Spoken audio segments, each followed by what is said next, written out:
अभी हम देखेंगे कि अभी लोगों के अंदर क्या है। तो ये होता है मार्केट का साइकोलॉजी। मार्केट की साइकोलॉजी क्या बोल रही है कि मार्केट के अंदर लोग क्या सोच रहे हैं, कहाँ पे उम्मीदें बैठी है। उनको पता है कि आईटी कंपनियों के ऊपर प्रॉब्लम आ रही है, सारी चीजें प्रॉब्लम आ रही है, एक्सपोर्ट में प्रॉब्लम। उनको एक ही उम्मीद है कि जीएसटी की वजह से मार्केट में कुछ तो हो सकता है, जिस वजह से मार्केट ने बाउंस किया था। तो अब एक ही वो बनता है 22 सितंबर को। 22 सितंबर को जो फेस्टिवल सेल स्टार्ट होने वाला है। 12 लाख का जो टैक्स फ्री इनकम है सबके पास है पहले से। साथ में आपका जो आरबीआई ने रेट कट किया था, फेड भी रेट कट कर रहा है। तो उसके वजह से ईएमआई का जो लोन है वो चीप हो चुका है। आप चाहो कोई भी चीज ईएमआई पे लेने के लिए वो सस्ता हो गया, क्योंकि कंपनियों का सामान भी नहीं बिक रहा है, तो सस्ता ईएमआई, इजी ईएमआई हो गया। वेटिंग सीजन भी स्टार्ट होने वाला है। तो इस वजह से ये सारी चीज़ों को देखते हुए एफएमसीजी में भी आपको ग्रोथ आएगा, इलेक्ट्रॉनिक्स में आएगा, फैशन स्टोर्स में आएगा, ज्वेलरी में आएगा, टेक्सटाइल में आएगा, शू में आएगा, मिल्क में आएगा, साथ में ऑटो कार में भी आएगा। तो अब रहा कि ये जो एफएमसीजी है या इलेक्ट्रॉनिक्स है, फैशन जितने भी है, इसमें से कुछ चीज़ें हमारे एक्सपोर्ट डिपेंडेंट है। जैसे टेक्सटाइल है, बहुत ज़्यादा टेक्सटाइल हमारा जैसे टाइडेंट का 90% डिपेंडेंट होता है, अरविंद का होता है, लंबोदरा टेक्सटाइल हुआ। ऐसा बहुत सारे होते हैं जो यूएस मार्केट में काम कर रहे होते हैं, और उनके ऊपर 50% की टैरिफ लगी। तो हम ना ज्वेलरी में ज़्यादा जा सकते हैं, ना टेक्सटाइल में जा सकते हैं, क्योंकि गोल्ड के प्राइस ऑल टाइम हाई चल रहे हैं। तो हमें पता होना चाहिए कि ये सारे सेक्टर तो बेनिफिट हो रहे हैं, सारे में तो नहीं जा सकते। हमें परफेक्ट एक को पकड़ना है जो श्योर शॉट हो। श्योर शॉट में हमें एक चीज़ लग रहा है कि कोई भी शादी होती है, चाहे यूपी हो, बिहार हो, या कोई भी स्टेट हो, वहाँ पे दहेज दिया जाता है या गिफ्ट दिया जाता है, जिसके लिए आपको गाड़ियाँ खरीदी जाती है। वेडिंग सीजन, ठीक है? दूसरा, चीप ईएमआई होने की वजह से कोई भी आराम से ले सकता है, जो पर्सनल भी लेना चाहता है, क्योंकि अब नहीं लेंगे तो कब लेंगे, क्योंकि गाड़ियों का जो रेट कट हुआ है, कम से कम 1.5 लाख के आसपास कट हुआ है।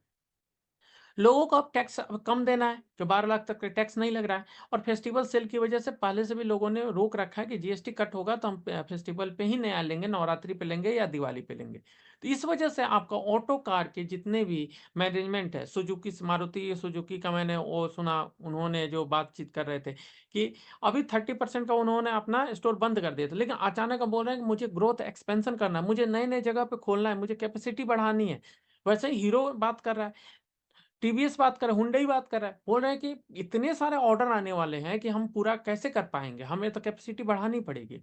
क्योंकि बहुत सारे जो पुराने भी गाड़ियाँ थी वो भी हट रही है, साथ में नई गाड़ी सस्ती हो गई है, अफोर्डेबल हो गई है। इस वजह से ये सारा चीज़ कर रहा है कि auto car all time high की तरफ जाने के लिए तैयार है, क्योंकि जिसमें टू व्हीलर्स, फोर व्हीलर जो भी है, वो अपना प्रोडक्शन इंक्रीज़ कर रहे हैं, कैपेसिटी को इंक्रीज़ कर रहे हैं। ऑटो एंसिलरी के जितनी भी होते हैं, जो ऑटो एंसिलरी होते हैं, जो उसमें लाइट लगाते हैं, कार का अंदर सीट लगाते हैं, बेल्ट्स लगाते हैं, उसके अंदर के रिम होते हैं, क्योंकि कंपनियां, जो बड़ी कंपनियां होती है, बस असेंबल करके देती है, खुद बनाती नहीं है। बॉल बियरिंग, जो उसका गियर होता है, ये सारे कुछ बाहर से आती है।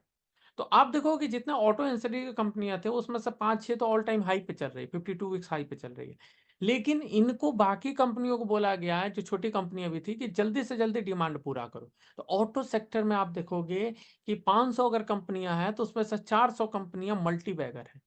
सबसे ज़्यादा मल्टी बैगर ऑटो कंपनियाँ में ही बनती है, जो ऑटो एंसिलरी है। ऑटो कंपनियाँ नहीं, मतलब ऐसा नहीं मैं बोल रहा टीवीएस, ये सब सारी चीज़ें।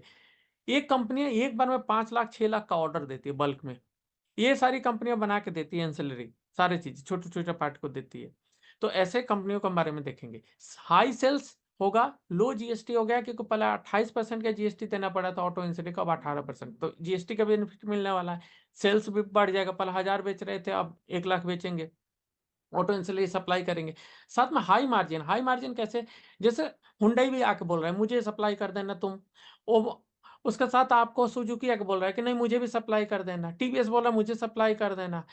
तो ऐसे में क्या हो रहा है कि आप देखोगे टाटा तो खुद बना लेता है। तो ऐसे में क्या हो रहा है कि उन कंपनियों के ऊपर इतना प्रेशर आ रहा है कि तू माँग, कितना माँग रहा है? मैं तेरे को कितना भी पैसे देने के लिए तैयार हूँ, तू मेरे को बस जल्दी से फिनिश करके दे, क्योंकि मुझे फेस्टिवल सीज़न में दे के जाना है।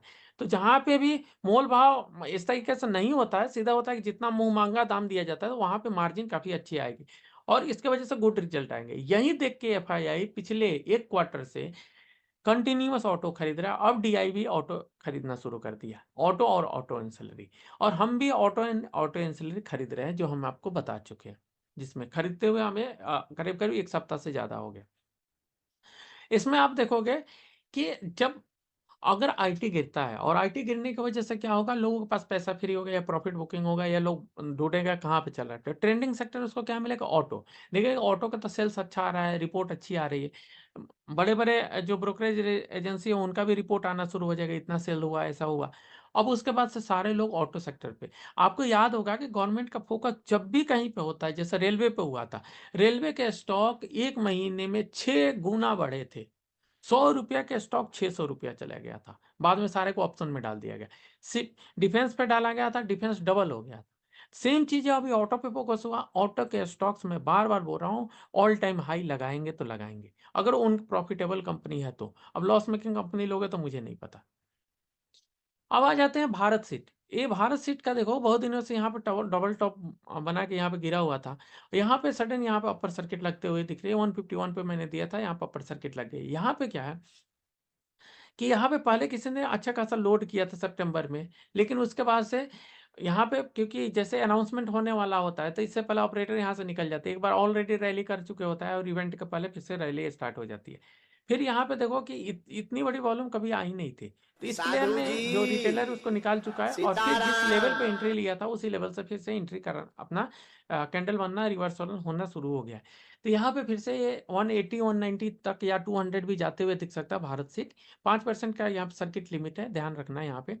दूसरा कि इसके क्लाइंट्स देखोगे तो मारुति, टोयोटा और जितने भी आप, हुंडई, जितने भी हैं सीट लगती है, वो सारे के सारे भारत सीट बना के देती है। 80 70 80% यही बना के देती है। इसलिए इस कंपनी पे आपको ध्यान रखना है, मैंने भी दे दिया है आप लोगों को, क्योंकि छोटा आपको पॉकेट फ्रेंडली चाहिए होता है, तो इसको। दूसरा इंडोफॉर्म को देखो, इंडोफॉर्म क्या करने वाली है, यहाँ एक देखो राउंडिंग बॉटम बना रहे हैं, और राउंडिंग बॉटम का जैसे यहाँ ब्रेकआउट होगा, आईपीओ सेटअप का ब्रेकआउट हो जाएगा।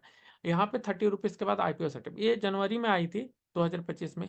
और उसके बाद से यहाँ पे आईपीओ सेटअप होने के बाद आपको पता है कुत्ते जैसे भगाते हैं सारे के सारे, क्योंकि यहाँ पे 95% लोग सिर्फ और सिर्फ स्टॉक फट जाता है उसी के पास। जैसे हमने बैंको इंडिया दिया था, 3 बार 4 बार रिजेक्ट हुआ, किसी को जरूरत नहीं था, जिस दिन भाग गया अब उसी के पीछे लगे हुए हर ग्रुप, बैंको इंडिया, बैंको इंडिया। अभी अनंत राज हमने ऊपर करे आ गया, अब अनंत राज के पीछे सब लगे हुए हैं।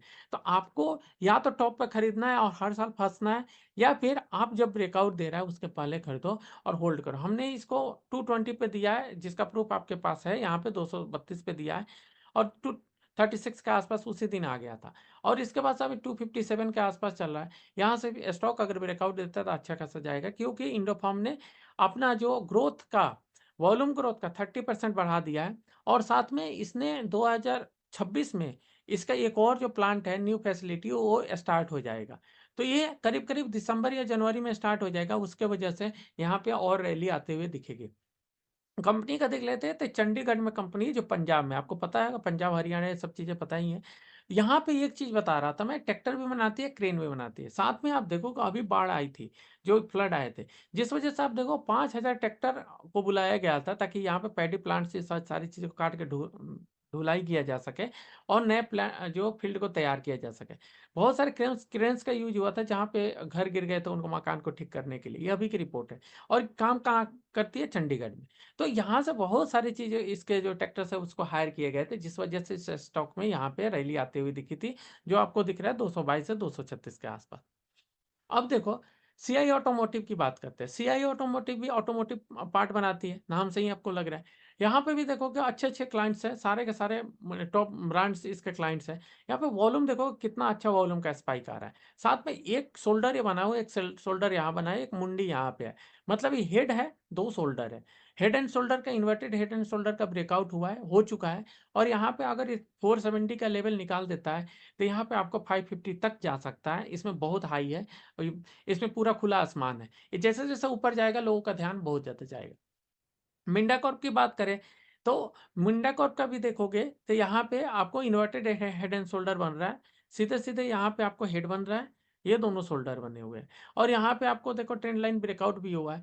तो यहाँ पे देखो कि वॉल्यूम की अच्छी खासी यहाँ एक्यूमुलेशन हो रही है, और सेलिंग में बिल्कुल भी वॉल्यूम नहीं रहती है, थोड़ी-थोड़ी रहती है। तो यहाँ बाइंग एक्यूमुलेशन ज़्यादा चलता है। ये 610 के ऊपर निकालता है तो ₹700 के लेवल भी ईज़िली आ जाएगा, और ऑल टाइम हाई भी चला जाएगा।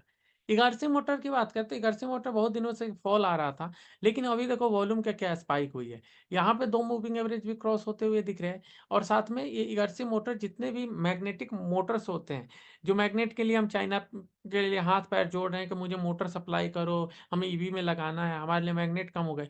तो ये मैग्नेट का जो भी होता है मोटर, वो सारी चीज़ बना के असेंबल करके देती है, इसका नाम ही इगर्सी मोटर है। तो इसमें अच्छा खासा रैली आते हुए दिख सकता है क्योंकि जितनी भी ऑटो कंपनियाँ हैं उनको मैग्नेट की जो मोटर की ज़रूरत है। तालब्रोस ऑटो की बात करें, यहाँ भी इन्वर्टेड हेड एंड शोल्डर का वीकली पैटर्न पे ब्रेकआउट हो रहा है। डेली पे थोड़े से रिजेक्शन आ रही है, तो उसको चिंता करने की बात नहीं है, वो रिटेस्ट के लिए आ रहा है।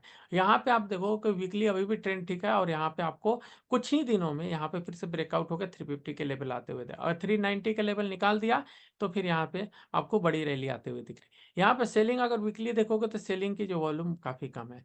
भले कैंडल्स बड़े हैं, लोगों ने प्रॉफिट बुक किए हैं या पैनिक में निकले हैं, वो सारी चीज़ रिटेलर निकलते रहते हैं। तो इसमें आपको बता दूँ डॉली खान्ना का स्टेक है, वो बड़ी प्लेयर है। पहले आपको विजय केडिया भी था, उन्होंने अपने स्टेक को कम कर दिया था। यूनो मिंडा की बात करते हैं, इंडो मिंडा का जो पैटर्न है वो यही पैटर्न है। ऐसा ही बनता है, इसका डरवास बॉक्स बनता है, फिर ब्रेकआउट होता है। मैंने लास्ट टाइम में बॉक्स बना के दिया था, यहाँ ब्रेकआउट हुआ था, यहाँ पे गया था, ऑप्शन में भी है। इसी वजह से इसमें ब्रेकआउट आती है तो काफ़ी शार्प रैली आती है। तो यहाँ जीएसटी कट के बाद रैली हुई थी। अब यहाँ पे फिर कंसोलिडेशन में आया, कंसोलिडेशन के बाद ब्रेकआउट होगा, फिर 1400 का लेवल आएगा। इसमें ज़्यादा फॉल नहीं आती है। यहाँ जो गैप्स होता है कभी फिल करने कभी नहीं आता है। गैब्रियल इंडिया भी गैप जो खोल के जाता है कभी फिल करने नहीं आता है। ये ऐसा ही बैठा रहता है और गैब्रियल इंडिया ट्रेंड लाइन का सपोर्ट लेके धीरे-धीरे ऊपर की तरफ जा रहा है। प्रीकैम सॉफ्ट की बात करें, तो प्रीकैम सॉफ्ट में भी देखो कि आपको यहाँ पे जो अच्छी खासी रैली आई थी, मतलब यहाँ पे जैसे हमने स्टॉक दिया था, यहाँ से तुरंत 20% का अपर सर्किट पहले दिन लगे थे, दूसरे 10% के गए थे, 30% हो गया। तो मैंने बोला भाई बहुत ज़्यादा हो गया आप लोगों के लिए, आप बर्दाश्त नहीं कर पाओगे, आप सेफ्टी के साथ बुक कर लो। तो बुक करते ही धीरे-धीरे फॉल हुआ है, ये प्रॉफिट बुकिंग की वजह से। क्योंकि 30% इंस्टेंट बन गया, मैं नहीं चाहता हूँ कि वो 30% आपका धीरे-धीरे गायब हो जाए, इसलिए मैंने बोला प्रॉफिट बुक कर लो। फिर यहाँ से ये स्टॉक हम अगले वीक में इसको लेना शुरू करेंगे और स्टॉक हो सकता है ऊपर की तरफ निकल जाए। प्रीकैम शॉट भी अच्छा खासा मतलब क्लाइंट को हैंडल करता है और इसमें अच्छे खासे लोगों का स्टेक भी है, बड़े लोगों का। तो इस स्टॉक पे भी नज़र बना के रखनी है, अगर रिवर्सल आती है तो इसमें बाई कर सकते हैं। मोदिसन इंडिया ये कंपनी है जो बहुत यूनिक है। ये कंपनियाँ सिल्वर और जितने क्रिटिकल इक्विपमेंट्स होते हैं, जैसे सिल्वर के बने हुए, गोल्ड के बने हुए, प्लेटिनम के बने हुए, चाहे टंगस्टन की चीज़ें होती है, तो जो प्रीशियस मेटल के बने होते हैं चीज़ें, वो बना के देती है। जैसे आप कोई भी शॉर्ट सर्किट हो जाती है गाड़ी में, आग लग सकती है या कोई सर्किट फेल हो सकता है या वो जो चिप लगता है खराब हो जाता है, तो उसको बचाने के लिए प्रीशियस मेटल के ही बने होते हैं जो आपको पार्ट्स लगते हैं। वो पार्ट्स काफ़ी महँगे होते हैं और बनाने वाली कंपनी यही है। यही कंपनी है जो रोल्स रॉयल को भी सप्लाई करती है, जो इतनी महँगी गाड़ी है। सिर्फ़ अकेली इंडियन कंपनी जो सप्लाई करते हैं। कंपनी को बहुत लोग नहीं जानता, इसी वजह से स्टॉक में कम ट्रेडिंग आती है। लेकिन आने वाले समय में स्टॉक देखो ये बहुत ज़्यादा फॉल नहीं करता, 160 के लेवल इसका सपोर्ट है, लेकिन इसके लिए आसमान पूरा खुला हुआ है। तो ये स्टॉक ये चलेगा लेकिन सबसे लास्ट में चलेगा। इसके बाद आते हैं ऑस्क ऑटोमोटिव के बारे में। ऑस्क ऑटोमोटिव में देखते हैं कि यहाँ पे आपको एक बार बॉटम बना हुआ था, दूसरी बार बॉटम बनाया था और यहाँ से एक ब्रेकआउट देने की कोशिश किया था। फिर प्रीवियस रेजिस्टेंस से ये रिजेक्ट होने की कोशिश हो गया। फिर यहाँ से एक बार बाउंस किया था, फिर यहाँ से रिजेक्ट हो गया और फिर यहाँ से बाउंस कर सकता है। इसके लिए स्ट्रॉन्ग ट्रिगर चाहिए और ये ऑस्क ऑटोमोटिव में मोस्टली आपको टू व्हीलर सेगमेंट में काम करता है, थ्री व्हीलर में कम करता है। इसके बाद आ जाते हैं बेलराइस। बेलराइस भी आपको आईपीओ है, न्यू आईपीओ है। न्यू आईपीओ है तो इसको अच्छा खासा मोतीलाल ओसवाल ने पंप कर रखा है और कंटिन्यूअस पंप किए जा रहा है। यहाँ एक छोटा-सा राउंडिंग बॉटम बना है, यहाँ पे आपको 170 तक जा सकता है और यहाँ पे आपको ये स्लो ही जाता है, बहुत ज़्यादा एक दिन में जाता नहीं है। क्रॉस लिमिटेड की भी बात करें तो ये भी ऑटो एंसिलरी कंपनी है। इसमें काफ़ी जिग-जैग रहता है, यहाँ पे बस ऑपरेटर ड्रिवन है। पंप होता है, डंप होता है, पंप होता है, डंप होता है। यहाँ पे पंप होगा, फिर डंप होगा, फिर पंप होगा, डंप, फिर पंप। यहाँ पे भी ऊपर था और क्लोजिंग एकदम लो पे हुई। बहुत सारे लोग फँसे हैं तो मैंने कवर कर दिया। यहाँ पे पंप डंप टाइप का है और इसमें बस कोई बड़े प्लेयर्स होते हैं, टीवी एनालिस्ट, वो देते हैं और अपनी पोजीशन और उसके बाद आप बाय करते हो, यहाँ पे फॉल हो जाती है। यहाँ रिजेक्शन काफ़ी ज़्यादा है। इसमें अगर लेना है तो पहले कंसोलिडेट थोड़ा हो जाने दो, फिर उसके बाद जब तक लंबा कंसोलिडेशन कंसोलिडेशन नहीं होता है तो वो ब्रेकआउट सस्टेन नहीं करेगा। वो जैसे-जैसे हो रहा है ब्रेकआउट हुआ फिर लो हो जाएगा। तो ये था आज का वीडियो और आपको अच्छा लगा तो ज़रूर लाइक करके जाएँ क्योंकि आपके लाइक करने से थोड़ा-सा मोटिवेशन मिलेगा। अगर कोई पोज़ीशन है तो आप कमेंट कर सकते हैं। बाकी